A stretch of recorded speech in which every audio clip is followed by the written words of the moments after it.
Leyes de mercado, por Richard Morgan. Tuve noticia de este libro, que es del año 2004, por un trabajo sobre distopías literarias y me llamó la atención. Me atrae mucho la estética de cyberpunk, pero decían que se metía con el liberalismo económico y me pareció que quizá diera pie para desahogarme un ratito con esta ideología, que hoy en día domina el mundo. Así es que me puse de lleno con él. En realidad no se trata de una novela mala, ni mucho menos, pero no es un estilo que personalmente me seduzca demasiado. Hay demasiados coches, demasiada violencia y personajes muy mal hablados. Empezó a gustarme más cuando cambié la perspectiva de su lectura. Al principio comencé a leerla como si de una distopía futurista se tratara, al estilo de La extraordinaria mercaderes del espacio de Frederik Pohl. O aquello no me conmovía. No era nada creíble y me desagradaba aquel mundo estilo Mad Max. Pero bueno, poco a poco empecé a ver más que una novela de anticipación social, una metáfora de algo completamente presente, la competitividad salvaje y despiadada del mercado.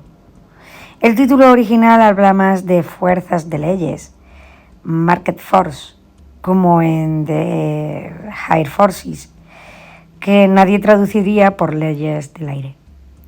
Parece que ha sido intención del autor presentar un mundo, el de las altas instancias de las grandes corporaciones, en el que se libran descarnadas batallas, unas en el interior por el desempeño de los puestos más importantes, por el ascenso, otras entre corporaciones por hacerse con contratos y clientes.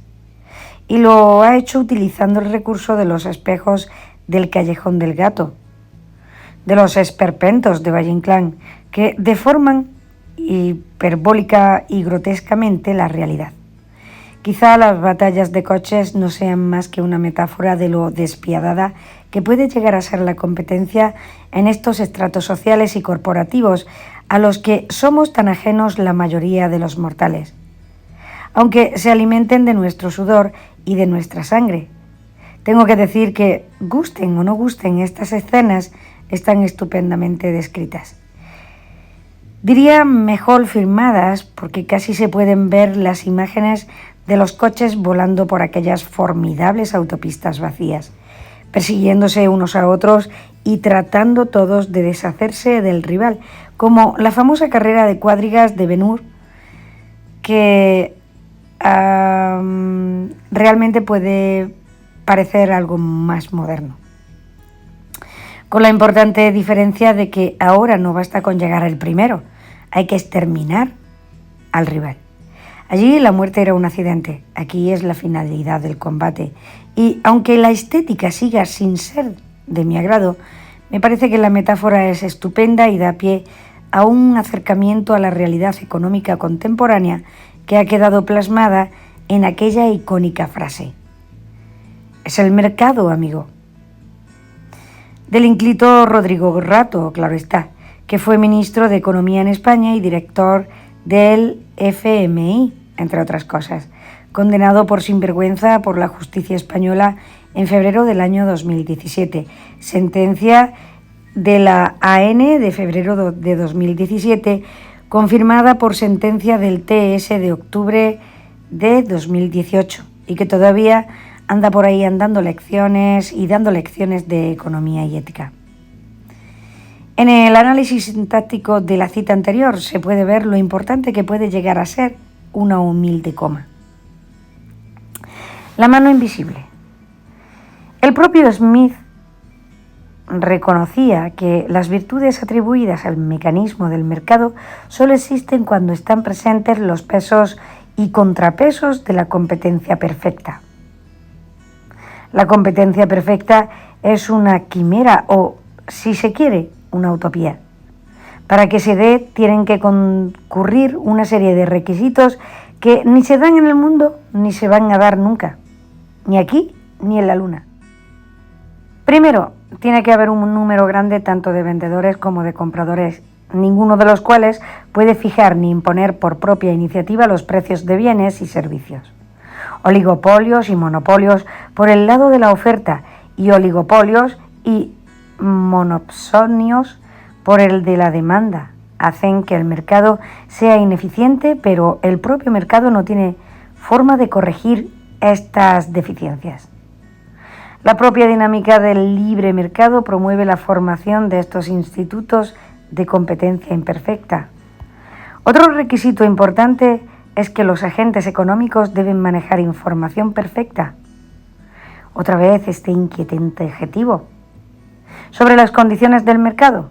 Además, se presume que las decisiones que se toman por los distintos agentes son completamente racionales y las transacciones se realizan siempre entre iguales.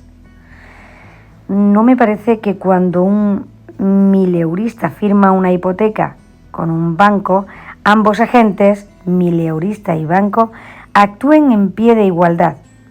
Lo dicho, una quimera. El papel del Estado, quizá tan utópico como la competencia perfecta, es corregir las deficiencias que se den en el mercado de las que resulte una competencia imperfecta y, por tanto, una distribución de recursos ineficiente. Algo así dicen los economistas Samuelson y Nordhaus, nada sospechosos de izquierdistas radicales, en el libro que cité antes. El mundo de leyes de mercado. Es el mercado, amigo. En el mundo de leyes de mercado no existe un Estado con la necesaria fuerza como para cumplir esta función. Los Estados están al servicio y a la merced de las corporaciones y la ONU.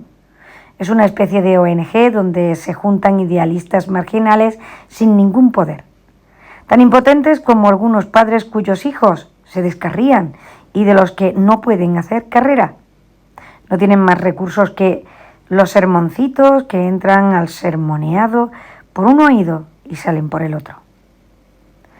Mandan las corporaciones, son pocas y poderosas, una realidad bien presente. La rivalidad entre ellas es despiadada y cruel. Las leyes de mercado no vienen impuestas ni por el Estado ni por la razón, sino por la fuerza bruta. El mercado se rige por la ley natural más universal y más antigua, la ley del más fuerte. La competencia es el sistema, la cooperación la rebeldía. La competencia por un contrato entre distintas corporaciones o por un ascenso dentro de una corporación se dirime, como se decía en el siglo XIX, en el campo del honor, que ahora son autopistas enormes. Y las armas que se utilizan no son pistolas ni espadas, sino coches o cuadrigas modernas, aunque no se desprecien las armas de fuego como complemento. Es un mundo con unas desigualdades económicas enormes. Han desaparecido las clases medias, ejecutivos y CEOs, que se dice ahora viven una vida opulenta llena de lujos y placeres, aunque no les arriendo la ganancia. La inseguridad y el estrés son terribles. Por un lado está la presión de las clases bajas, recluidas en guetos donde también domina la ley de la selva y la vida no vale nada. Por otro lado, la terrible y despiadada competencia entre ellos. Si hay una plaza vacante de esas golosas, hay dos aspirantes, tendrán que verse las caras en la autopista del honor. El perdedor abandonará este valle de lágrimas y todas sus vanidades. Es un mundo lleno de ambición en el que nadie se puede fiar de nadie. El que hoy es tu amigo, mañana será tu rival. Desde nuestra perspectiva de pecheros, clases medias y bajas, no sabemos cómo se realizan hoy en día la selección para estos puestos. Los medios de comunicación, en el mejor de los casos, nos dicen que tal persona es el CEO, que se me va la pinza, el CEO de tal importante empresa, y nos lo muestran como ejemplo y modelo de superación y de mérito. Pero nada se nos dice de otros aspirantes que optaban a esa plaza. ¿Llegan a estos importantes cargos los más aptos, los más capaces o los más aduladores? ¿Los más rastreros, los más caraduras, los más peseteros, los menos escrupulosos? También pasa en el ámbito de los partidos políticos que en las democracias monopolizan los cauces de expresión de la voluntad popular. ¿Cómo llegan los candidatos a ocupar los primeros puestos en las listas electorales que les permitirán alcanzar la condición de diputado o senador? Vuelvo a repetir las mismas preguntas. ¿Los más capaces? ¿Los más idealistas? ¿O los más ambiciosos, rastreros, miserables y sin escrúpulos? Conozco algún caso personalmente y alguno más de manera indirecta, que apunta más a esto último. En este mundo de la novela, la cosa está clara. Conseguirá el alto puesto en la empresa o el contrato comercial en disputa, en el que mejor se desenvuelva a los mandos de su poderoso vehículo y logre deshacerse de su rival. Deshacerse en su sentido más radical, o sea, matar. Se acabaron las fingidas apariencias, los disimulos o las hipocresías.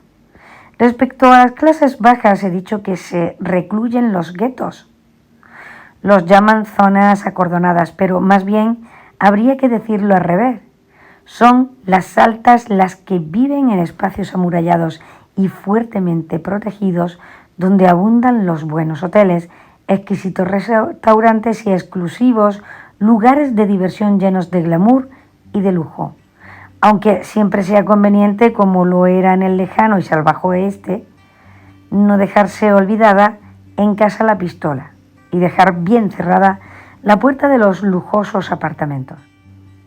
Si los privilegiados que viven aquí se cansan de tanto glamour y de tanto lujo y quieren alguna diversión más excitante, pueden coger sus supercochazos y salir a las zonas, a los barrios degradados que rodean los centros financieros de las ciudades, en concreto la de Londres, donde se sitúa el núcleo de la acción.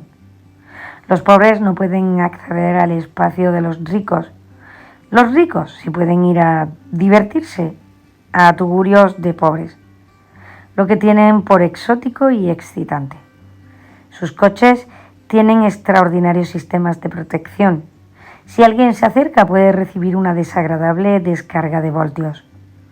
Por su parte, los yuppies que se aventuran en las zonas también van armados hasta los dientes y si la cosa llegara a ponerse fea, pues matan a unos cuantos desarrapados. Y a otra cosa. Ningún reproche penal ni social en su parte del mundo privilegiada. Uno de los mercados más prósperos, como no, es el de las armas. Los estados son los grandes consumidores y desde las corporaciones que se dedican a este negocio se fomentan guerras y revoluciones que les reportan grandes beneficios. Por las pequeñas guerras, dijo, que duren muchos años. Personajes principales. Christopher Fowler, protagonista de extracción humilde, ha llegado a ocupar cargos importantes en distintas corporaciones, en parte gracias a su tremenda agresividad. Ahora es ejecutivo de Shorn Associates. Carla Fowler, de soltera Nikist, mecánica de coches y esposa de Chris. Mike Bryant, ejecutivo de Shorn Associates. Nick Making, ejecutivo de Shorn Associates. Jack Notley, director de inversión en conflicto de Shorn Associates. Louise Hewitt, directora de la división y socia ejecutiva. Philip Hamilton, subdirector de la división. Liz Linsau, periodista. Eric Nikist, padre de Carla, defensor del pueblo de la ONU. Su idealismo lo ata a la pobreza y a la exclusión. Kirsty Nikist, madre de Carla, vive en Noruega, donde todavía quedan focos de resistencia frente al capitalismo mundial despiadado. Truls Babisk, activista de derechos humanos que en este mundo es un deporte de alto riesgo. Hernán Echevarría, dictador de Colombia, o Sena, como se llama ahora aquel territorio, mayor que la actual Colombia, que ahora ya no es el patio trasero de Estados Unidos, como lo ha sido siempre, sino de las corporaciones. Es el progreso, amigo. Francisco Echevarría, hijo de Hernán. Vicente Barranco, guerrillero opositor de Echevarría. Entre sus motivaciones se encuentran la justicia social y el reparto equitativo de la riqueza. Desde el cortito prólogo ya se ve que la violencia va a ser la protagonista de toda la novela. Es una escena retrospectiva respecto a los hechos principales descontextualizada. Ya se contextualizará más tarde, que deja al lector impactado por la agresividad desproporcionada que se desata en un momento por un motivo aparentemente insignificante. Este estallido de violencia marcará la vida de un niño que verá los sesos de su padre desparramados por la sección de cajas de un supermercado por no haber podido pagar la cuenta. El trauma de esta experiencia hará crecer a aquel niño sumido en el odio y en una absoluta falta de empatía hacia todo lo que le rodea. La historia está ambientada en un globalizado mundo de mediados del siglo XIX, principalmente en Londres, sede de la gran corporación Shaw Societies. Uno de sus departamentos más rentables es Conflict Investment, inversión de conflictos, y su nombre no es una metáfora. Invierten en pequeñas guerras y revoluciones que se dan por el mundo, unas de manera espontánea por la dinámica interna de las propias sociedades, otras promovidas con más o menos empeño por las empresas que se dedican a vender armas a unos y a otros. La finalidad de Shorn es ganar dinero. No somos una ONG lloriqueante del siglo pasado que se dedica a tirar dinero en un agujero del suelo. Formamos parte de un sistema de gestión mundial que funciona. Dejamos que se maten en sus guerras pequeñas y absurdas. Reescribimos los acuerdos y las deudas y funciona. Inversión en conflictos consiste en lograr que la estupidez internacional trabaje en beneficio de los inversores occidentales. Eso es todo, ya está, no vamos a soltar la presa. Recuerdo que en La oreja rota de Tintín, de 1937, había una escena similar. Un señor elegante y circunspecto, el señor Basil Lazarov, representante de Viking Arms Company, con su sombrero, su exquisito Loden y su maletín, con el aire solemne de alto ejecutivo, nada que sugiera que es un traficante de muerte.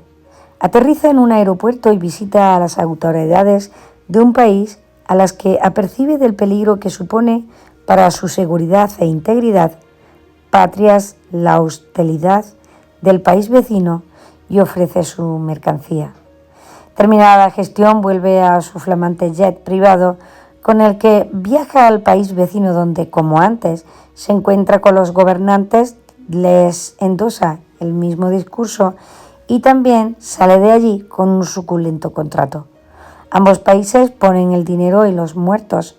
La empresa se lleva el dinero y le importan un comino los muertos. ¿Quién dice que es arriesgado? Hay quien afirma que es poco práctico y hay quien lo considera inmortal. En pocas palabras, estamos acostumbrados a oír las voces críticas que la economía de libre mercado ha tenido que arrastrar desde sus comienzos como cadenas, y cada uno de esos éxitos nos ha enseñado y nos sigue enseñando una y otra vez una verdad muy sencilla. Quien tiene el dinero, pausa dramática y brazo de manga negra alzado en un puño, tiene el poder. En inversión en conflicto de Shaw Societies, solo nos hacemos dos preguntas: ¿ganarán? Y en tal caso, ¿pagarán? No juzgamos, no moralizamos, no malgastamos. Nosotros calculamos, invertimos y prosperamos. Caradura y desparpajo no les faltan. Dentro de este marco general, la novela bucea en la psicología del protagonista. en los conflictos que se enfrentan en su fuero interno.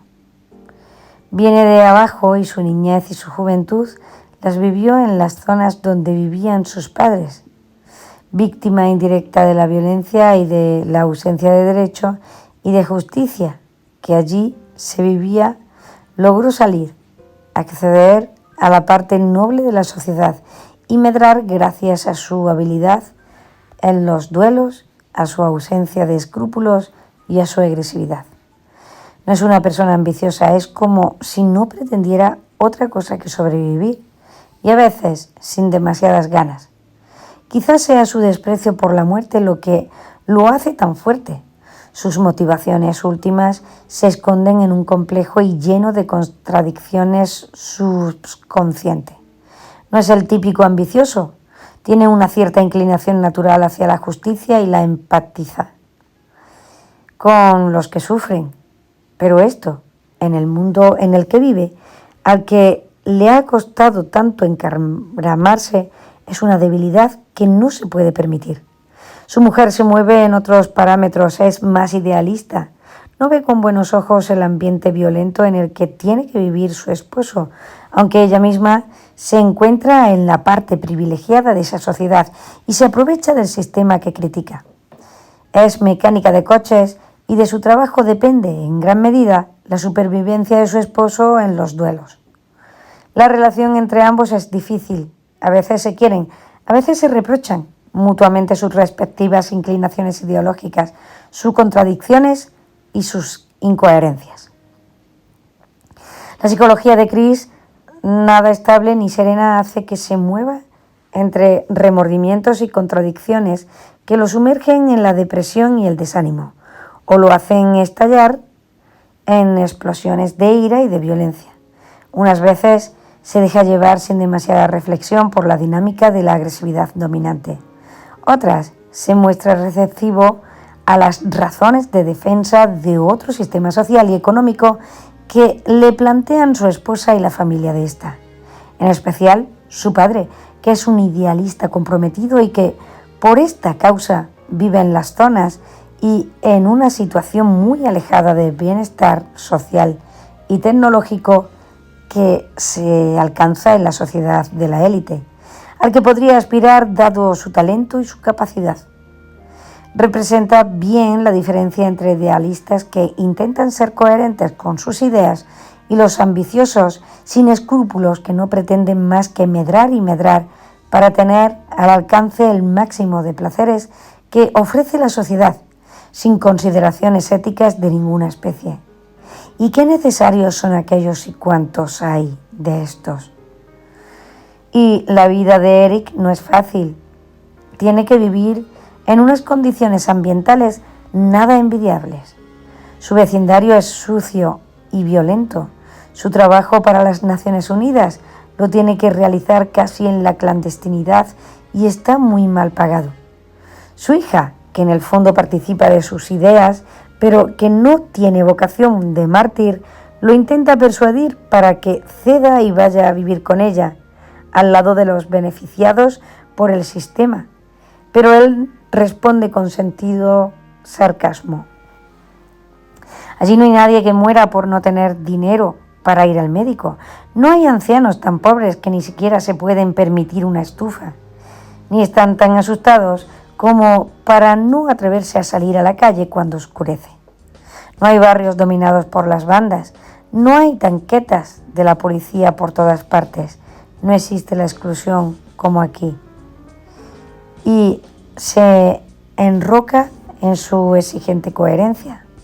2 episodios sirven como ejemplos para mostrar el funcionamiento del sistema económico mundial.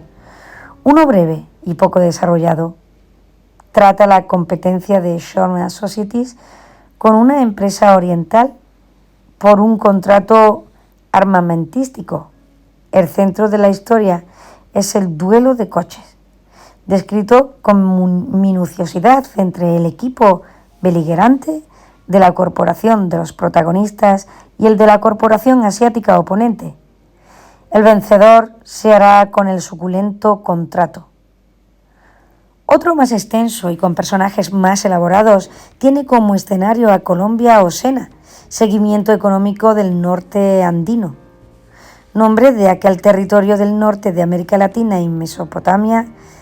Allí domina un dictador más propio de los años 60 y 70 del siglo XX que de mediados del siglo XXI.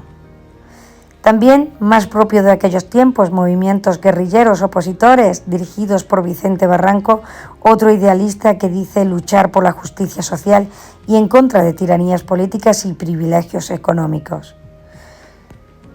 Conflict Investment está en conversaciones para vender armas a Echeverría, el dictador, pero el hijo de este negocia con una empresa viral en Estados Unidos para proveerse de armamento. La estrategia de Conflict Investment es, por una parte, neutralizar las gestiones del hijo de Echeverría por cualquier medio, crímenes y homicidios, selectivos o no, no importa. Entre las principales herramientas, por otra, desestabilizar el país ofreciendo apoyo a la guerrilla opositora, aunque con mucho cuidado.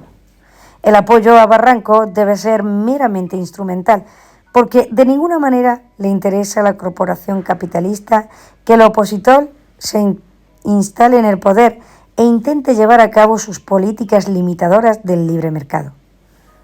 Otro detalle importante, tan actual, es el papel de los medios de comunicación, siempre al servicio de los intereses del sistema cooperativo que, al fin y al cabo, es el que paga. Quitando lo salvaje de algunas escenas, la novela es fluida y se lee con gusto. Aparte de la crítica social, a veces también, como la violencia, demasiado explícita, tiene el acicate de ir desplegando una intriga que mantiene despierta la expectación y no deja que pesen sus más de 600 páginas.